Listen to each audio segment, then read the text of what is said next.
Ini intro. Halo orang-orang bijak sekalian, balik lagi bareng gue Chow di podcast Monolog. Pada episode kali ini kita akan membahas terkait dunia pekerjaan dan juga pengembangan diri gitu.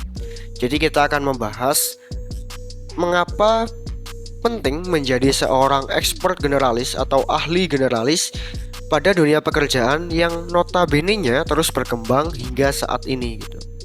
Namun sebelum kita membahas lebih dalam terkait mengapa pentingnya atau bagaimana upaya kita menjadi seorang ahli generalis, kita akan membahas sedikit terkait apa itu ahli generalis. Ahli generalis merupakan seseorang yang memiliki pengetahuan yang luas dalam berbagai disiplin ilmu pengetahuan, dan mereka mampu mengintegrasikannya atau menghubungkan antara satu dengan yang lainnya menjadi suatu pemikiran yang utuh. Jadi mereka ini bukan merupakan orang-orang yang memiliki fokus pada satu ilmu pengetahuan yang kita sebut sebagai seorang spesialis. Namun mereka ini adalah orang-orang yang memiliki pemahaman yang lebih luas tentang banyak hal. Nah, hal ini tentunya sangat diperlukan. Kalau lo ingat terkait pembahasan kita di episode AI dan juga mangsa pasar ekonomi Indonesia, di mana perkembangan AI ini akan mengancam jumlah tenaga kerja dan berpotensi menyebabkan pengangguran ya. Nah, dengan keberadaan lo sebagai seorang ahli generalis ini, lo bisa lebih adaptif lagi Pak, dengan kemampuan-kemampuan yang lo miliki untuk menghadapi situasi yang terus berubah itu tadi gitu. Nah, sebenarnya ada apa aja sih kelebihan dari menjadi ahli generalis ini? Yang pertama-tama, salah satu kelebihan dari ahli generalis adalah untuk memahami dan juga mengintegrasikan berbagai disiplin ilmu, Pak. Sebagai ahli generalis, lo dapat melihat gambaran yang lebih besar dan menggabungkan konsep-konsep dari berbagai bidang sehingga memberi lo keunggulan dalam menyelesaikan masalah yang lebih kompleks gitu. Gue pernah membahas di salah satu episode monolog juga terkait pentingnya belajar filsafat.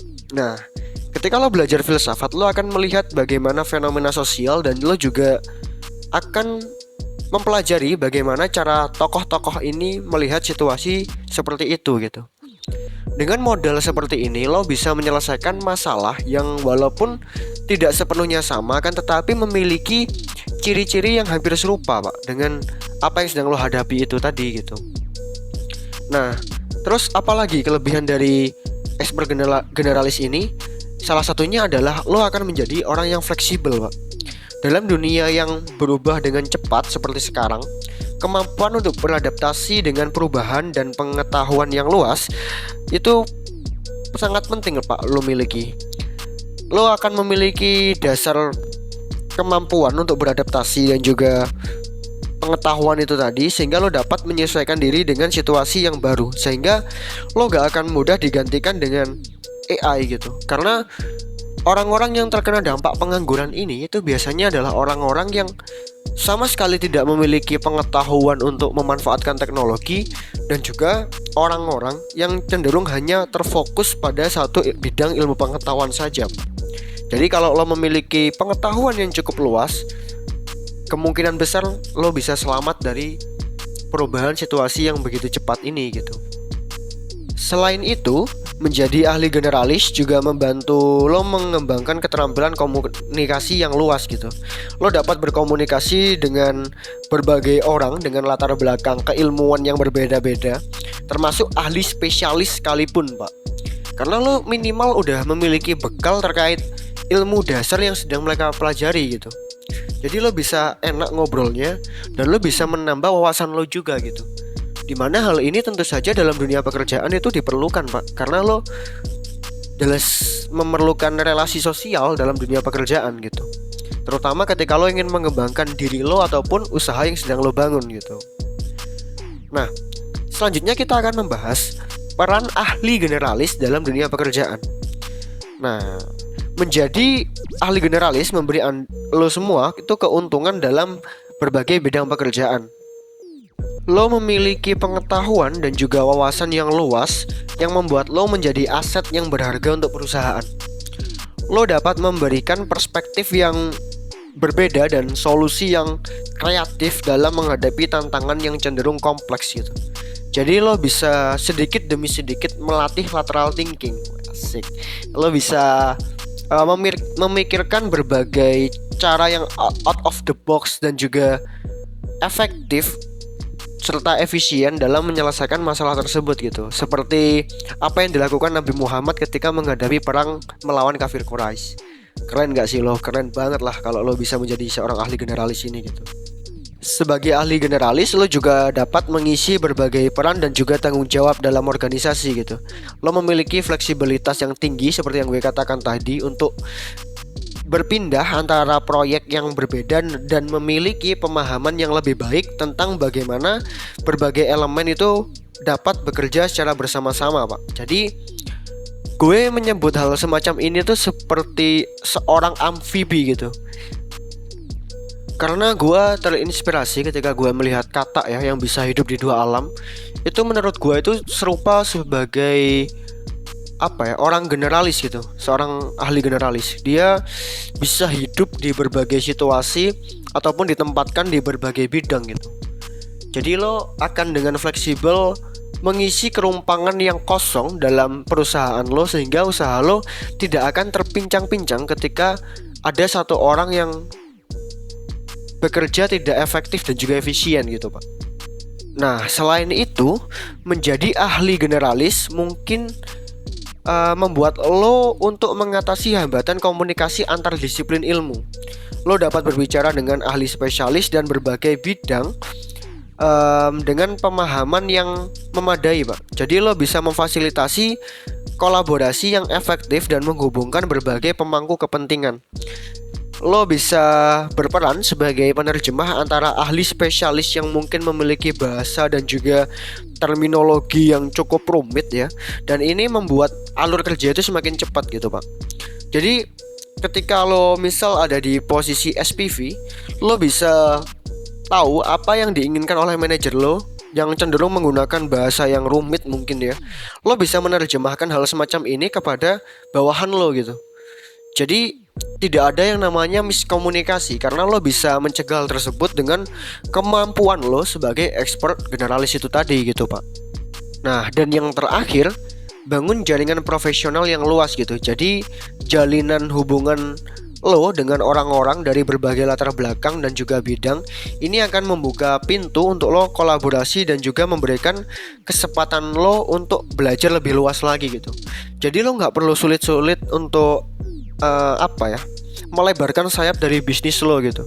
Lo bisa membangun relasi sosial yang begitu banyak dengan kemampuan lo untuk berkomunikasi dengan bekal pengetahuan lo, sehingga lo dapat bergerak di berbagai bidang yang lo inginkan, sehingga lo nggak akan tergerus oleh keberadaan atau pertumbuhan zaman itu tadi, Pak. Jadi lo akan tetap ya enjoy aja dalam menghadapi tantangan yang diberikan dari situasi yang terus berubah ini gitu.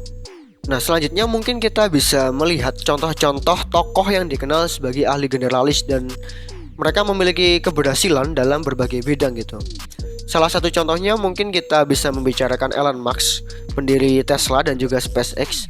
Ia memiliki pemahaman yang mendalam dalam bidang teknologi, sains, bahkan bisnis itu sendiri gitu, yang memungkinkannya untuk mengintegrasikannya atau menghubungkan pengetahuan ini untuk menciptakan terobosan di industri otomotif dan juga penerbangannya gitu, Pak. Makanya ketika lo lihat produk-produk yang dikeluarkan Tesla kan itu kayak wow, itu out of the box banget gitu. Kita mungkin memikirkan hal tersebut hanya sebagai sebuah hayalan, akan tetapi orang-orang semacam ini dia bisa mewujudkan hal yang kita anggap sebagai hayalan itu tadi, Pak. Nah, berkaca dari keberhasilan Elon Musk dan juga kelebihan-kelebihan yang dimiliki para ahli generalis ini, itu juga tidak menutup kemungkinan ahli generalis ini juga memiliki kekurangan gitu, Pak. Atau juga akan menemui suatu tantangan lain gitu sebagai seorang ahli generalis gitu. Salah satu tantangannya adalah keterbatasan dalam mendalami satu disiplin ilmu secara mendalam gitu. Jadi lo nggak bisa mendalami satu disiplin ilmu. Semisal lo membicarakan ekonomi, lo akan secara spesial atau expert sekali membicarakan satu bidang ilmu itu, lo mungkin akan kalah dengan orang-orang yang spesialis gitu Pak. Jadi lo tidak akan bisa mengkaji hal tersebut secara mendalam karena secara jam terbang aja lo udah berbeda gitu. Selain itu, menjadi ahli generalis juga menuntut lo untuk tetap mengikuti perkembangan di banyak bidang gitu. Dunia, ya itu tadi, dunia terus berkembang, terus berubah dan begitu cepat. Dan untuk tetap relevan, lo terus memperbarui pengetahuan lo dan pemahaman lo gitu. Ini kalau menurut gua nggak ubahnya seperti guru-guru fakultas hukum ya, yang mungkin terus membaca terkait undang-undang yang direvisi lah atau dan lain sebagainya gitu. Makanya lo bisa bertahan dalam satu aspek tersebut gitu. Itu hanya dari satu aspek keilmuan aja. Bayangkan ada berapa bidang ilmu pengetahuan yang ada di dunia ini gitu. Sebagai seorang expert generalis atau ahli generalis, lo tentu saja dituntut untuk memahami banyak hal seperti ini. Dan yang terakhir dari tantangan yang akan dihadapi oleh ahli generalis, lo mungkin akan menghadapi ekspektasi yang berbeda dari orang-orang di sekitar lo gitu. Beberapa mungkin lebih menghargai keahlian spesialis ya, dan juga meragukan keahlian seorang generalis. Namun penting untuk diingat bahwa peran ahli generalis ini sangat berharga dalam menghadapi kompleksitas dan tantangan yang saling terkait di dunia modern ini gitu. Lo akan menjadi jembatan antara ahli spesialis A dan juga ahli spesialis B gitu. Tanpa adanya lo, mungkin mereka akan kesulitan atau memerlukan waktu yang lama untuk berkomunikasi, dan bahkan masih berpotensi menyebabkan miskomunikasi itu tadi Pak. Nah, dengan pengetahuan yang luas dan kemampuan yang dapat mengintegrasikan berbagai disiplin ilmu, lo dapat memberikan kontribusi yang unik dan berharga di berbagai bidang gitu.